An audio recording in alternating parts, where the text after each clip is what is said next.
তো খুলে দেখেন, শুধু নিজেকে হানাফি হানাফি বলে চিল্লান, একদিনও আবু হানিফা রাহিমাহুল্লাহর গ্রন্থ খুলে পড়ে দেখেননি বলেছেন। আর আপনি নাভির নিচে হাত বেঁধে রাফুল আদায় না করে আস্তে আমিন বলে নিজেকে দেখান যে আমি হানাফি, অথচ আবু হানিফা রাহিমাহুল্লাহর আকীদার বিন্দু মাত্র আপনার ভিতরে নাই। আপনি হানাফি হওয়ার দাবিতে মিথ্যুক। আপনি নিজেকে মাতুরিদি দাবি করেন, আপনি নিজেকে আশারি দাবি করেন, এটা ঠিক আছে, কিন্তু হানাফি দাবি করিয়েন না। হানাফি দাবি করলে আপনি আল্লাহ তার নিজের জন্য যে নাম দেননি সেই নাম আপনি আল্লাহর জন্য দিচ্ছেন, আর আল্লাহ যে গুণ দিয়েছে সেই গুণকে আপনি অস্বীকার করতেছেন। আল্লাহ সুবহানাহু ওয়া তাআলা বলেছেন তার হাত আছে, আপনি বলতেছেন না। আল্লাহ সুবহানাহু ওয়া তাআলার হাতের অর্থ হচ্ছে শক্তি।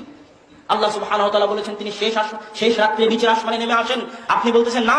আল্লাহ সুবহানাহু ওয়া তাআলার রহমত নেমে আসে, আল্লাহ নেমে আসেন না। এগুলো সবই হচ্ছে আল্লাহর গুণকে বিকৃতি করা। স্বয়ং আবু হানিফা রাহিমাহুল্লাহ তার আল ফিকহুল আকবার গ্রন্থ খুলে দেখেন, শুধু নিজেকে হানাফি হানাফি বলে চিল্লান, একদিনও আবু হানিফা রাহিমাহুল্লাহর গ্রন্থ খুলে পড়ে দেখেননি। পড়ে দেখেন আল ফিকহুল আকবার।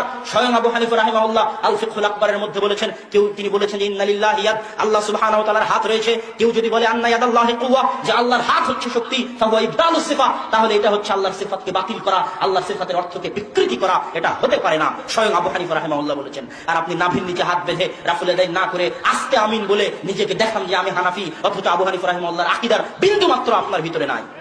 আপনি হানাফি হওয়ার দাবিতে মিথ্যুক। আপনি নিজেকে মাতুরিদি দাবি করেন, আপনি নিজেকে আশারি দাবি করেন, এটা ঠিক আছে, কিন্তু হানাফি দাবি করিয়েন না। হানাফি দাবি করলে আপনাকে বিশ্বাস করতে হবে আল্লাহর হাত আছে, আপনাকে বিশ্বাস করতে হবে আল্লাহ সুবহানাহু ওয়া তাআলা আরশে সমাসীন। কেননা আবু হানিফা রাহিমাহুল্লাহ এগুলো সব তার আল ফিকহুল আকবার